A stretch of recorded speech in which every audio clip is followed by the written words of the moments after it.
Hi, my name is Andrew Dares. I'm a senior at Christopher Columbus High School, and this is my animation Mixed. I made about living multiracial. I hope you enjoy it.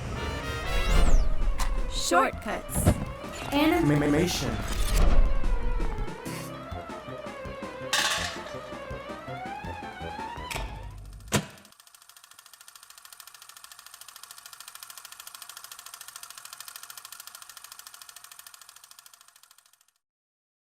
When I was a kid, I was always asked one question.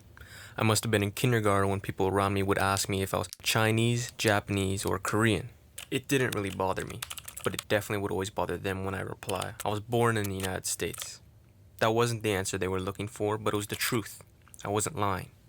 And after some back and forth, I'd eventually finally tell them that my family is Chinese. But it wouldn't feel fair because the other side of my family is Hispanic. It felt unfair not because I wasn't giving them representation, but because after everything that I worked for to get to the United States, dodging dictators, finding jobs, and leaving home just to have their legacy erased by someone who didn't feel like listening. It felt like I needed to explain my entire ancestry in order to feel like I told them the truth, but by the time they had already gotten their answer, they already stopped caring to know the rest. I'm not the only kid who grew up this way. I'm the child of a black father and a white mother. People would ask me when I was alone with my father if I'm okay and if I know this man, as if a parent can have a child that doesn't look like them. In school, I struggled to find friends. I'd think to myself that I'm too white to hang out with the black kids and too black to hang out with the white kids. People around me would bombard me with insults, and with my two backgrounds, people's arsenal of words and insults to use against me had doubled. One set of words to insult my father's side, one set of words to insult my mother's. For the friends I would have that wouldn't judge me by my skin, my hair, by whatever features I have that may leave them questioning who I am. Their parents definitely would. They would wonder to themselves, why didn't his parents just keep to their own, as if I didn't know what they were saying, but I could read it by the way they looked when my parents would drop me off at my friend's house, because they see my skin before they see my heart, unlike their child who knows me for who I am. I am a child growing up with a white father and a Native American mother, a child not meant to happen. I hated watching old westerns, not because I didn't know which side to root for, but I couldn't help but think about my parents fighting. From arrowheads and gunshots, empires and nations divide and conquer, I'd be told through history textbooks and movies of the horrible things that people would do to one another. And despite this, my parents found a way to put their past behind them and find love.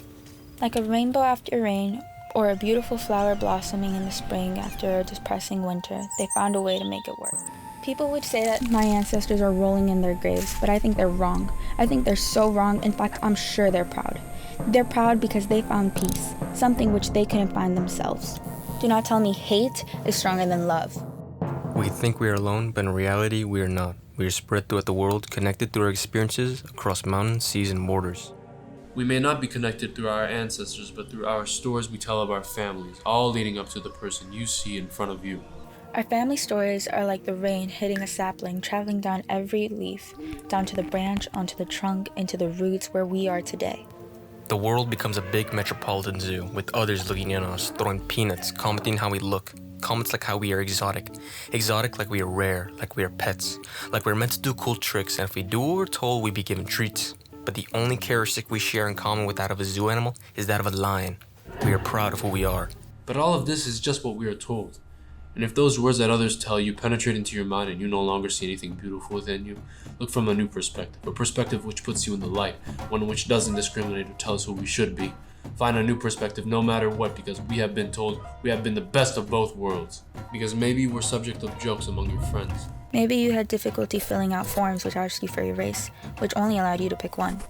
We're not old, forgotten knickknacks left on some dusty old shelf. And if some way we are shining trophies given to ourselves for constantly pushing through and being ourselves, not what we are told to be. We are not just mulattoes. We are not just mestizos. We are not mutts. We are.